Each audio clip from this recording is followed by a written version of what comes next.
UK اسلامی mission centre park Brook کے زیر اہتمام چوتھی سالانہ اتحاد کانفرنس کا انعقاد ہوا، جس میں علماء کرام نے امت مسلمہ کا اتحاد وقت کی اہم ضرورت قرار دیا۔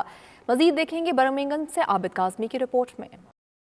برمنگھم کے Sparkbrook Islamic Mission Centre میں منعقدہ اتحاد کانفرنس میں مختلف مکاتب فکر سے تعلق رکھنے والے جید علماء کرام نے شرکت کی۔ ان کا کہنا تھا کہ امت مسلمہ کو تمام فروع اختلافات کو بالائے طاق رکھ کر یکجہتی کا مظاہرہ کرنا ہوگا تاکہ اسلام کے خلاف سازشیں کرنے والوں کو جواب دیا جا سکے۔ ہمارا یہ جو کوشش ہے وہ کامیاب ہے اور اس میں ہر طرح کے جو مذہبی مکاتب فکر ہیں ان سب کو ہم گٹھے لے کر چلتے ہیں اور کوشش کر رہے ہیں کہ سب کو ایک پلیٹ فارم پہ اکٹھا کیا جائے۔ ہم رسول اللہ صلی اللہ علیہ وسلم کی صورت کے ساتھ سیرت کو بھی اپنائیں اور آپ کا جو کریکٹر تھا جس نے آ کے صحابہ کرام کی زندگیوں کو بدلا اور کیسر اور کسرا جیسی سپر قوتیں جو ہیں وہ سرنگوں ہوئیں۔ یورپ میں بالخصوص جس طرح مختلف سیاسی جماعتیں جو امیگرنٹ کے حوالے سے مسلمانوں کے حوالے سے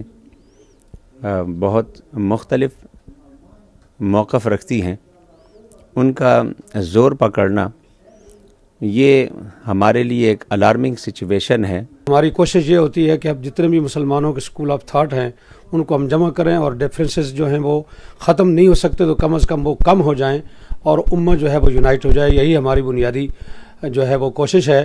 اتحاد کانفرنس میں شرکت کرنے والوں میں علامہ غلام ربانی افغانی، مولانا جعفر علی نجم، سید محمد عباس آبدی، ڈاکٹر آغا محمد عملی صومالی، شیخ عبدالعادی عمری اور دیگر شامل تھے۔ اس موقع پر صدر UK Islamic Mission Centre Mudassir Basir نے علماء کرام سمیت دیگر مہمانوں کا شکریہ ادا کیا۔ رپورٹنگ ٹیم کے ہمراہ عابد کاظمی، 92 نیوز برمنگھم۔